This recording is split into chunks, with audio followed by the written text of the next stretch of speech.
Cowboy Bebop is one of my favorite shows.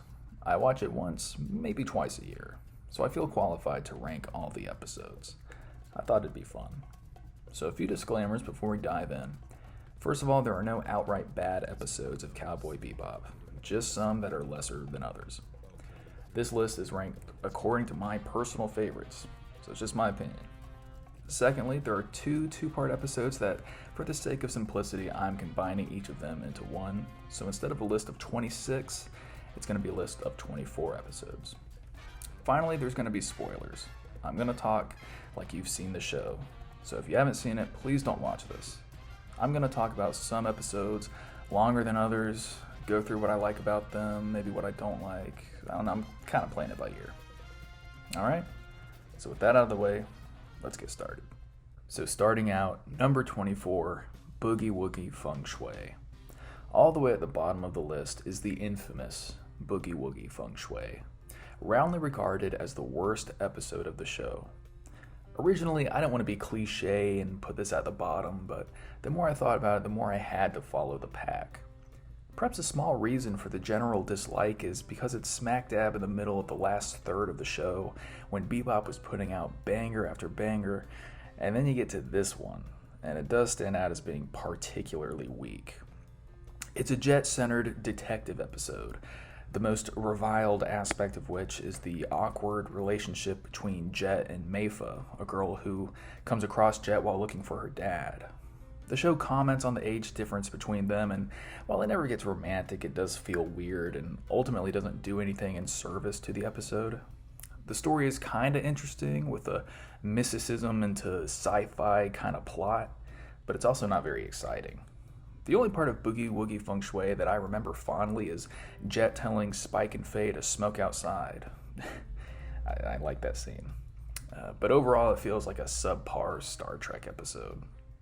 Number 23, Stray Dog Strut. Being the second episode in the series, I think Stray Dog Strut works best as a foil to the first. While Asteroid Blues sets up the world of Cowboy Bebop up perfectly, Stray Dog Strut follows up by saying not all episodes are going to be as cool or as serious. We're going to be frivolous sometimes. The best thing about it is that Ein, the Bebop's resident corgi, who you can't not like, is introduced.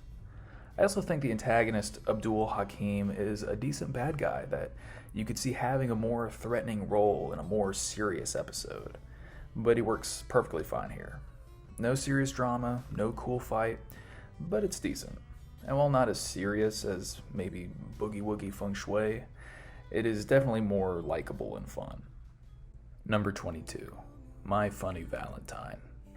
I considered this my least favorite for the longest time, but on rewatches, realized it's got something to offer. My Funny Valentine is a Faye backstory episode exploring her life after waking up from cryosleep. It doesn't answer any questions regarding Faye's mysterious backstory before she was put into cryosleep, but it does explain why she is currently the way she is. Mainly her untrustworthiness of others and her debts. These can all be traced back to Whitney Haggis Matsumoto, a con man who initially helps Faye out only to leave her with all his debts after faking his own death. She finds him in the present only to find out he's still a scumbag and that he knows nothing about her past. That's basically the episode. The Doctor is a fun character, and seeing Faye react to the futuristic world is a nice touch, but other than that, this one is not my favorite to watch. But I give it points for giving some empathy to Faye's character. Number 21, Heavy Metal Queen. The Space Trucker episode. Despite not being very exciting or interesting, Heavy Metal Queen has got a few things going for it. VT is a great side character, a space trucker with a past that gives her a distaste for bounty hunters, making her a fun foil to Spike. There's a short sequence I like showing a few different space truckers and seeing the attention to detail and how wildly each individual trucker decorates the interior of their ship. It's a nice touch. And there's a really fun bar fight at the beginning of the episode. And that's about it. Number 20, Honky Tonk Women. The casino episode. Faye is introduced here and she's got a cool intro. Shoot them before they shoot you. It's a cool line. I like the casino setting. It's fun and colorful, and it's a great excuse to see Spike be sly and cool. The plot is certainly the weakest aspect here. It involves a computer chip disguised as a poker chip to be indiscriminately given to Faye to give to her boss. Like, what? Why go to the trouble? I don't understand. And the guy bringing in the chip looks conveniently like Spike. Like, it's noticeably stupid. Nevertheless, it's a good episode. Number 19, Jammin' with Edward. Now we've come to Ed's introduction episode, the most divisive member of the Bebop crew. Most everyone likes Ed, but she is so different. Even the creator of the show said he wasn't sure if she's even human. She looks, talks, and moves so differently that she probably won't be everyone's cup of tea. I'm in the camp that likes her though, and Jamming with Edward is a great intro for her. This is our first time seeing Earth in the show, and it's honestly one of my favorite locations. It's trashed and constantly getting pelted by meteors, and all the Earthlings are weird and a little sketchy. But Earth is still scenic in a post-apocalyptic kind of way, and always has a nice blue sky that, after being in space for so long, I'm always happy to see it. My favorite scene is the montage of Jet gathering information on this hacker known as Radical Edward, and getting such widely varied and outlandish descriptions of Ed that really speaks to the flamboyancy of her character and the depths of her reputation. The bounty for this episode is an artificially intelligent weather satellite, and it gets lonely, so it carves a bunch of shapes on the Earth so it has friends. Eventually, Ed herself communicates with the satellite and befriends it. It's cute. My favorite detail is in the final shot. As the Bebop ship leaves Earth, we see a new carving on the surface of the planet. It's a giant carving of Ed's cartoonish face left by the AI satellite as a tribute to its new friend. Number 18, Bohemian Rhapsody, the chess episode. Although I sort of hate to call it that because other than featuring the game chess, it doesn't have any thematic tie-ins or plot lines that parallel the game of chess that you might expect from a smart Bebop script. That's probably my biggest problem with Bohemian Rhapsody, its failure to live up to the potential of its premise. However, it's still solid and has some aspects I really like. The bounty is the elderly chess master Hex, a genius and a chess master, as his name suggests, who helped design the astral gates used for space travel, but got fired when he voiced concern over the possible defects in its design. I'm now going to read a quote from Jet that sums it up really well. Hex was furious. He wanted revenge, so he used the design defects against the Gate Corporation by giving wannabe criminals the information they would need to hijack the Astral Gate toll booths. He set up the sting to kick in 50 years later when the gate was pre-scheduled for its first automatic tech upgrade. It was all planned out. He even arranged for his operatives to carry chess pieces to let you know that he finally gotten back at you. But 50 years is a long time. Hex got old, and then he got senile. He completely forgot about the traps that he himself had set. You like that half-assed impression? I like the idea of a criminal mastermind that just forgets about his grand scheme that's finally being enacted. He's just an old man that plays online chess. I also like seeing Ed show off her smarts by playing a week-long chess game with Hex that she ultimately loses, but Hex also apparently dies from. It's a bit melodramatic, but still, solid ep. Number 17, Waltz for Venus. From here on out, the episodes stop being just alright to being actively great. As hinted in the title, this is our first and only time on Venus, and it's a place like no other. The sky is green, there's weird floating islands in the background, the helium in the atmosphere makes your voice squeaky, and as a byproduct of terraforming the planet, there are spores that rain down every now and again that affects certain people and gives them Venus sickness, a disease that can only be cured by a rare plant called gray ash. It's clear that a lot of attention went into the design and function of Venus. This is also our first and only time seeing Spike as a mentor figure to the enthusiastic Rocco Bonaro, a guy who begs Spike to teach him how to fight after witnessing him take out hijackers. Waltz for Venus plays out as a sad episode for Spike and the people he meets. Rocco Benaro's sister, Stella, was born blind from birth due to Venus sickness. Rocco secures getting Grey Ash to cure his sister's blindness, but at the cost of getting mixed up with a dangerous gang who end up killing Rocco. Just before Stella is cured of her blindness, she learns from Spike that her brother is dead. It's a poignant scene that adds a lot of emotional weight. The final shot is of spores raining down on the planet, as we, the audience, are left to contemplate how something so beautiful can cause so much suffering. Number 16, Toys in the Attic. A fan favorite, and it's not hard to see why. Toys in the Attic is the only bottle episode taking place solely on the Bebop with the main cast, and therefore showcases one of Cowboy Bebop's greatest strengths, little character moments. The opening scene where Faye swindles Jet out of his possessions over a dice game is a perfect example of this. Toys in the Attic sees the crew falling ill one by one by a mysterious creature aboard the Bebop, in an obvious homage to Ridley Scott's Alien movie. Throughout the episode, each member of the crew narrates to the audience a lesson on how they survive. Jet's is about working hard. Faye's is about not trusting others. Ed's lesson, which is my favorite, is if you see a stranger, follow him. And Spike, who couldn't be bothered to say anything meaningful, simply says, don't leave things in the fridge. As the crew are getting taken out of commission, Spike attempts to hunt down this creature. I really like the gear that Spike utilizes. Infrared glasses and flamethrower, most notably. I must mention there is a theory that the Bebop crew dies this episode, and that all the following episodes didn't really take place. It's fun to think about. Number 15, Wild Horses. One of my favorite shots in the whole show is at the very beginning, with Spike in the desert next to his crashed ship, lifting his thumb up in a meager attempt to hitchhike on a rocket in the sky.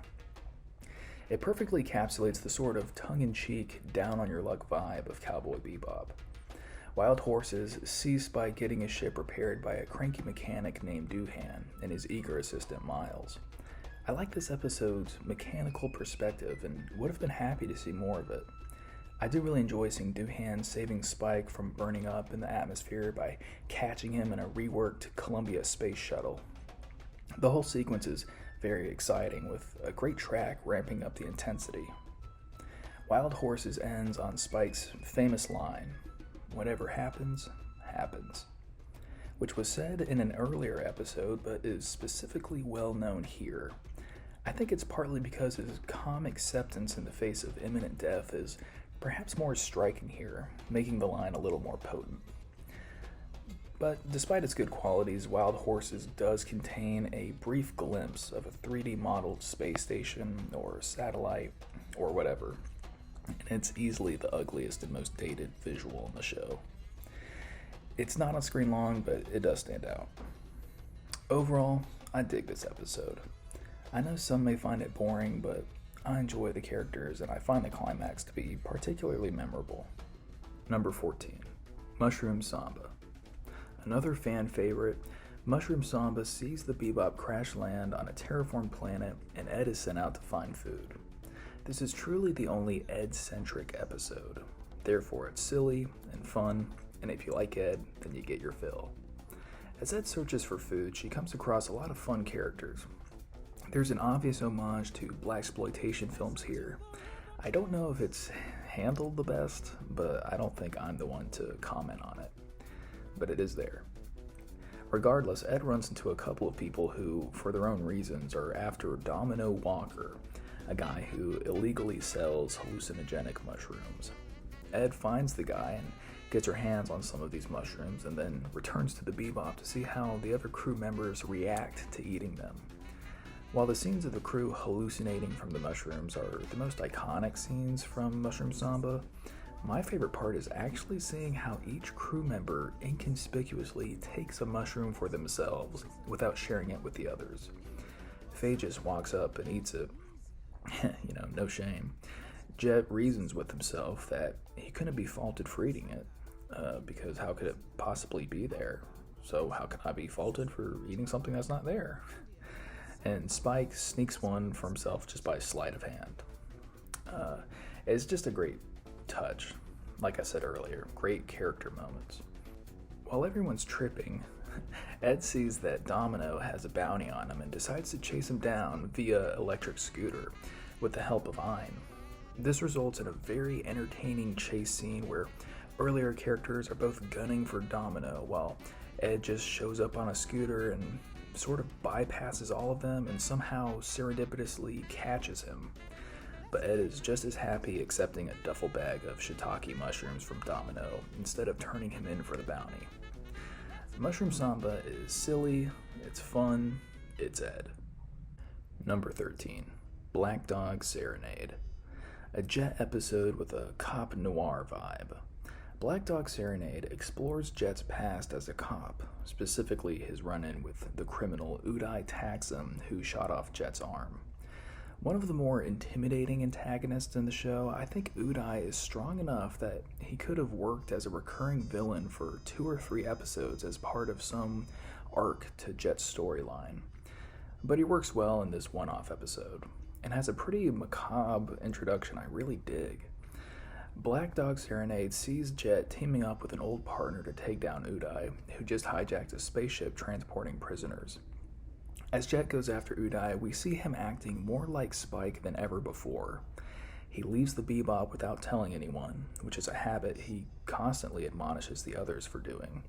He acts bolder and brasher, and even gets in a fist fight with Uday himself. Usually fights are left to Spike, while Jet just gives him info or tracks people down, but now we're seeing a whole new side of him coming out. Black Dog Serenade is great. I like the heavy noir tones, and I like seeing Jet in his element. Number 12, Gateway Shuffle.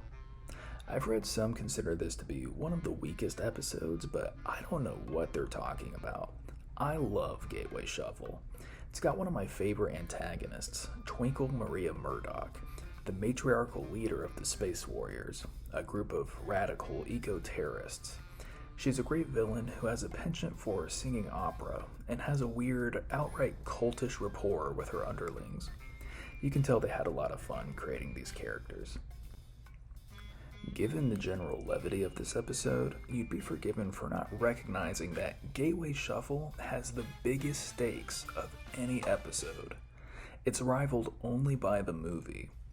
The Space Warriors come so close to turning all the humans on Ganymede into monkeys. Yeah, other episodes are heavier in tone and are more personal, but as far as sheer scope goes, Gateway Shuffle doesn't play around, and it's truly a lot of fun. Number 11, Ganymede Elegy. A Jet episode that gives us a somber look into Jet's past failed relationship. After arriving in his hometown in Ganymede to turn in a bounty head, Jet stops by a bar ran by Elisa, an old flame who walked out on Jet many years ago, leaving behind nothing but a pocket watch and a note that just said, "Farewell." While Cowboy Bebop is typically directed thoughtfully and stylishly, I think the scene with Jet and Elisa speaking to each other in the bar contains the single worst editing in the show. The camera abruptly cuts back and forth from a wide shot to a close-up of Elisa's face multiple times while she's talking. It's awkward and jarring, and unfortunately doesn't come across as stylishly as intended. But I digress. Despite how things ended between Jet and Elisa, they speak to each other amiably now.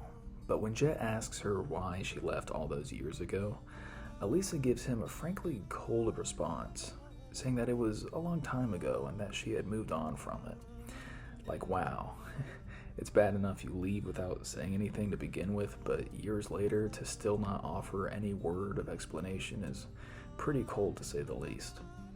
Turns out Elisa's current boyfriend has a bounty on him, and Jet eventually chases him down in a great sequence, and I really like the acoustic track Elm that plays over it. Ganymede Elegy ends with Elisa confronting Jet at gunpoint and finally telling him that he was too controlling, more of a parental figure than he was a partner with her, and that's why she left. Jet turns in the bounty and seems to accept her reasons for wanting to leave and walks away, throwing the pocket watch into the sea. Just as Jet was a parental figure in his relationship with Elisa, so is he currently with the Bebop ship and its crew. Jet is the mom and dad of the Bebop. Cooking, cleaning, repairing, finding bounty heads, giving advice, giving criticism, etc. I think Jet considers the Bebop crew as the family he never had. And while he is overbearing and over-parental sometimes, he deep down just wants the best for his family. Number 10. Cowboy Funk. Probably the funniest and most absurd episode, Cowboy Funk sees Spike rival off with new bounty hunter Andy, a guy who dresses up as a cowboy and rides a literal horse, as they both try to nab this episode's bounty, Teddy Bomber, a guy that explodes buildings with bombs that he places inside teddy bears.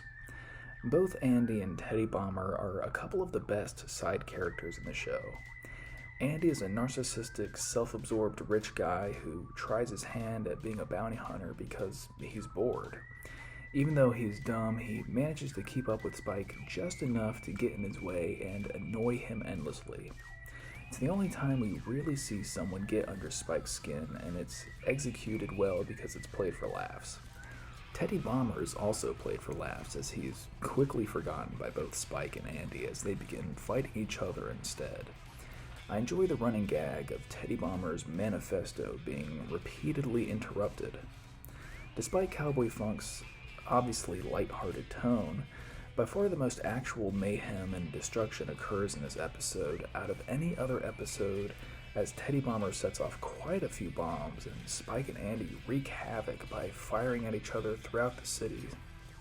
There's a scene where the crew goes to a costume party and Jet dresses up as a hippie with a wig and everything.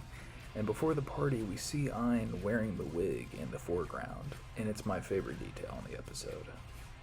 Cowboy Funk is ridiculous, and I love every minute of it. Number 9. Sympathy for the Devil.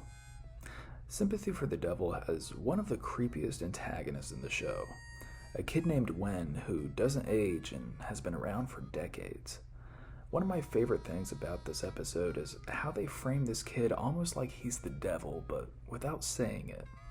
They give a sci-fi explanation as to his not aging, but they push the envelope far enough to hint the supernatural, but not too far that you don't accept the sci-fi explanation. For example, Wen is shot in the head by Spike and escapes, leaving behind a huge bloodstain on the floor. Like, the profuse amount of blood on the floor is intentionally shown to make you contemplate how on earth he lost that much blood and still survived. In the Japanese version, he says something like, "I was around since humans crawled on the face of the earth." It's a cold line which sounds straight up biblical. Not to mention the framing of him standing in the fire completely unharmed. Also, one of the more unsettling scenes is a flashback to him on Earth playing harmonica for his family when the astral gate accident occurs, in which fallout rains down on the Earth, which he arises from unharmed, surrounded by his dead family members. There's just a lot of demonic framing here that emphasizes the creepiness of this kid. Another thing I want to mention is the ending, when Spike is able to return time to Wen by shooting a special stone into his head, making him rapidly age into a near corpse. And before he dies, he tells Spike that he finally feels at ease, and asks him if he understands. Spike says, "as if," and then throws Wen's harmonica in the air and points a finger gun at it, saying, "bang." I see now this is an allusion to the final episode. Just as Wen dies after his past, in a sense, catches up to him, so does Spike die after finally confronting his past, as he similarly points a finger gun at the screen and says bang. That's some foreshadowing for you. Number 8, Asteroid Blues. The first episode, and it's fantastic. It sets the template of a Bebop episode up perfectly. The crew is hungry and low on cash, and they lose the bounty. Rinse and repeat. Being the first episode, it's just Spike and Jet on the Bebop, and right away we get the sense that Jet is responsible and Spike is irresponsible. It's also the only time we see Spike training, just so we know he can fight. Then from here on out, he's only seen lounging around. The bounty this episode is a guy named Asimov, who is selling a performance enhancement drug called Red Eye, or Bloody Eye. His girlfriend Katerina is traveling with him in hopes that they can sell enough Red Eye to get out of the business and live their lives on Mars. Spike's fight scene with Asimov is one of the best in the series, although it's animated differently than other fights in the show, with a lot of sweat and blood splatters whenever a punch is landed. Just like Sympathy for the Devil, I think the ending here also foreshadows the ending for Spike and Julia. Just as Asimov and Katerina are both killed before they could escape the Syndicate and live their lives together, so too are Spike and Julia similarly caught in the Syndicate. Asteroid Blues is just about perfect. It oozes style and really draws you in. Number 7. Speak Like a Child. The first episode about Faye's past that is actually great and is packed with memorable moments. A mysterious package is delivered to the Bebop addressed to Faye, and she takes off not wanting anything to do with it, while Jet and Spike are left dealing with it. Jet wants to return the package, but Spike just rips it open, and lo and behold, it turns out to be a beta cassette, a relic of a bygone era.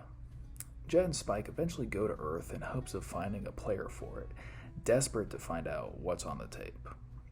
Most of Speak Like a Child hilariously turns out to be the biggest waste of time, as Spike and Jet risk their lives traversing through a half-sunken skyscraper on Earth, only to return with a VHS player instead of a beta player.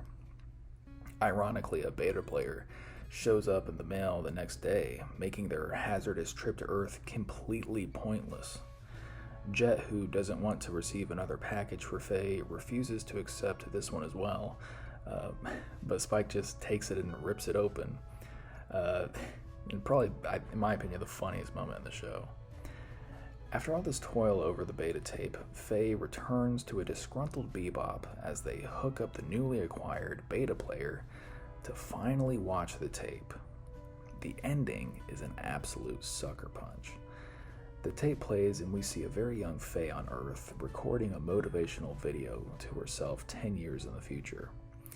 She ends it by picking up some pom-poms and cheering, "Do your best," while current Faye, seeing the message several decades later, looks on with no recollection whatsoever of being this kid on screen. I'm amazed the ending not only works, but works as well as it does. Because on paper, the idea of a girl with pom-poms cheering "Do your best" sounds completely cringy. But it's executed in such a way that it instead becomes a deeply sad sequence that highlights Faye's true loss of innocence.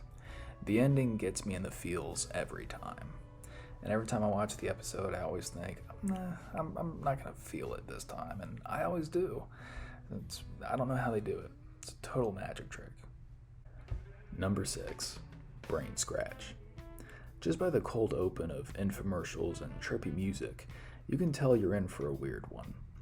I don't usually mention the episode's commentary on real life, but Brain Scratch's commentary is arguably the most blatant. Television, consumer society, God, control, etc. There's some heavy existentialism here, making Brain Scratch one of the more interesting episodes of Cowboy Bebop. Even if you take the existentialism out of it, though, the episode is still solid. The crew is after a cult leader named Londes, who can paralyze people through a program available on a VR console. I like that everyone gets a chance to shine, especially Ein, who is usually reserved for walking around in the background.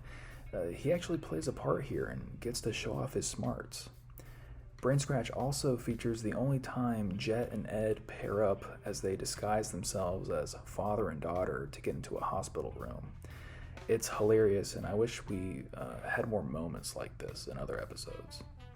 Turns out the criminal mastermind known as Londes is actually a boy genius who is in a coma at the hospital.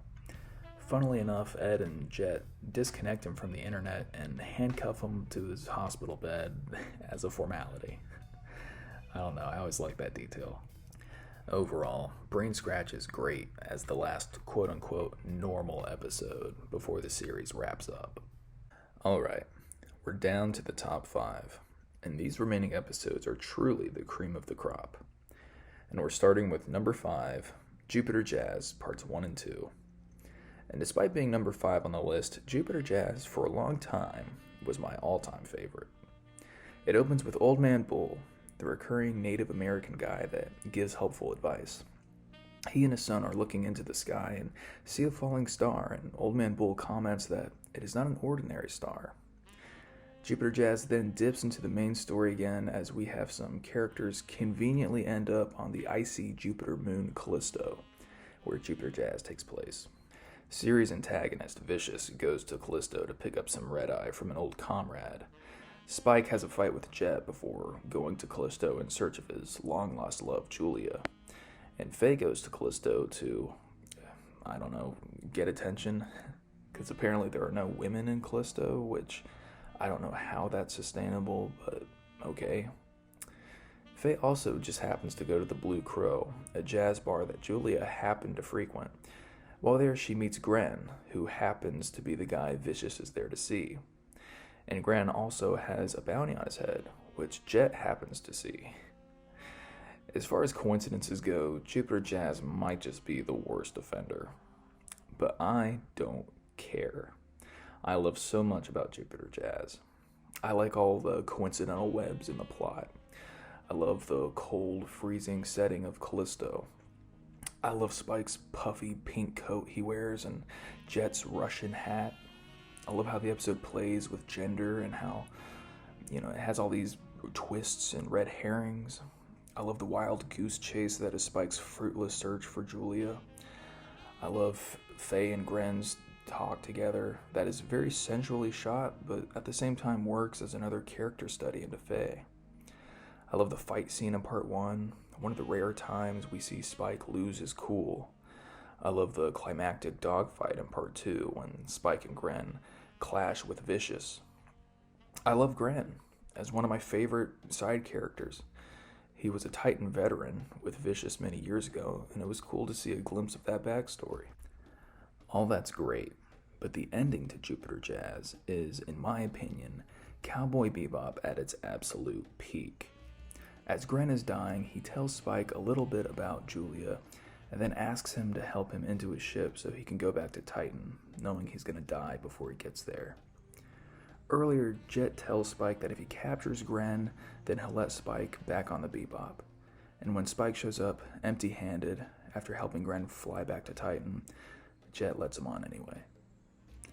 And the final scene is the first scene again, with Old Man Bull commenting on the falling star, which we now know is Gren's ship on its final voyage to Titan.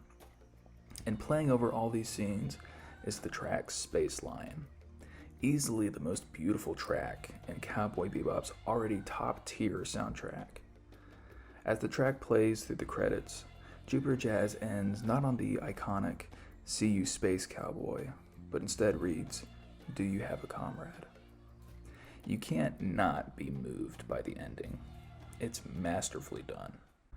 Number 4, The Real Folk Blues, Parts 1 and 2. The depressing finale. I mean, I've heard of bittersweet endings, but this is just bitter. Just like the first episode, the last begins with only Spike and Jet. The finale doesn't waste any time, as they both are soon ambushed by assassins from the Red Dragon Syndicate. Jet gets shot in the leg during this encounter and remains bandaged up and on crutches until the end. It's usually Spike who is constantly injured and bandaged up, and it's usually played for laughs, but for once we see Jet getting hurt due to Spike's former relationship with the Red Dragon Syndicate, and it's treated as a serious matter.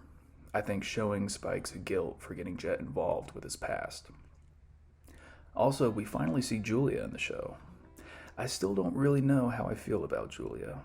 She's mysterious, always wearing that detective coat. She's clearly knowledgeable about things and yet remains mostly an unknown to her death. She's kind of just a plot device for Spike's story, if we're being honest. as we never really see what Spike sees in her. I do like her brief team up with Faye, though.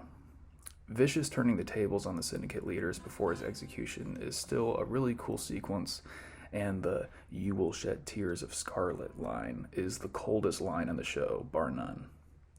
Part 1 ends with Spike finally seeing Julia again as they face each other in the graveyard. Not a word is spoken between the two as Julia points a gun at Spike. It's a great cliffhanger. The Real Folk Blues is also a sad episode for Jet and Faye. While Spike is facing his past, we see Jet losing his grip on the family that he's tried so hard to keep together, only to be left with Faye at the end, the person who he disliked the most. There's a devastating scene of Jet getting desperate enough to go against his skepticism and ask Old Man Bull to help him track down Spike, mirroring Spike asking Old Man Bull to fight Asimov in the first episode. Faye also realizes that Bebop is the closest thing she has to a home and fruitlessly begs Spike to stay as she unloads her gun into the ceiling as he walks away. It's a powerful scene and is followed by the best action sequence in the series with Spike infiltrating the Syndicate headquarters. It's so good it even overshadows the final confrontation with Vicious. I always liked how Spike just walks through the front doors and kicks a grenade into the crowd of unsuspecting Syndicate members. It's unapologetically cool. The finale is sad as hell, but man is it awesome. Number 3, Perot LeFou. Y'all were waiting for this one, right? Perot LeFou is the gold standard, and for good reason. It's a perfect episode. Great animation, unique settings, character development, great sound design, particularly with grinding teeth, and of course, a great villain.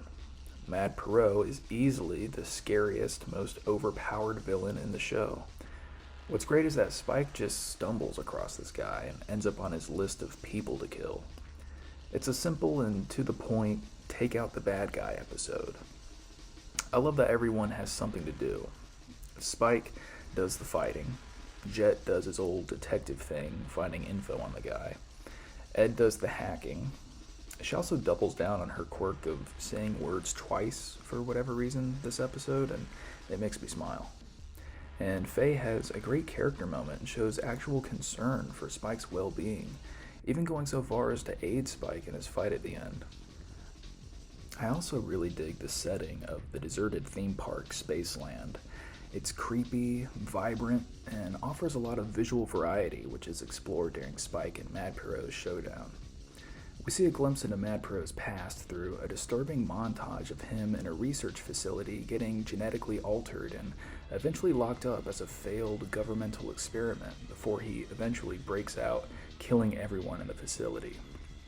For me, it's the most unnerving sequence in the whole show. During this sequence, we understand the origin for Mad Perot's unusual fear of cats, as we see a cat ever present at the research lab, watching over these experiments with cold indifference.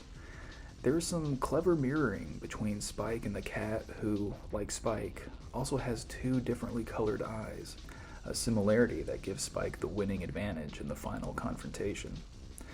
While Perot LeFou is a perfect episode, I couldn't put it past my top 2 favorites. Number 2, Ballad of Fallen Angels. If you were convinced to watch Cowboy Bebop by a friend, odds are they told you at least watch till episode 5. Ballad of Fallen Angels is usually where first-time viewers get hooked. It's our starting dip into the main story, and we get our first glimpse into Spike's past with the introduction of Vicious, Spike's former rival and the series' antagonist. Whereas there are only 5 episodes total that deal with the main story, the other 4 being the two-parters, Jupiter Jazz and the Real Folk Blues, I think what sets Ballad of Fallen Angels apart from the others is that it is a bit more balanced in tone. It has the levity typical of Bebop, while also containing the gravity and seriousness of the overarching main story, and all in one self-contained episode, making it, in my opinion, the quintessential Bebop episode. The shot of Spike and Vicious facing off is perhaps the most iconic shot in the entire show, And the following scene of Spike falling through the stained glass window while the delicately beautiful Greenbird track plays over a montage of his past is equally as iconic. I like when Spike wakes up to Faye humming the same song that Julia used to sing and tells Faye that she sings off key.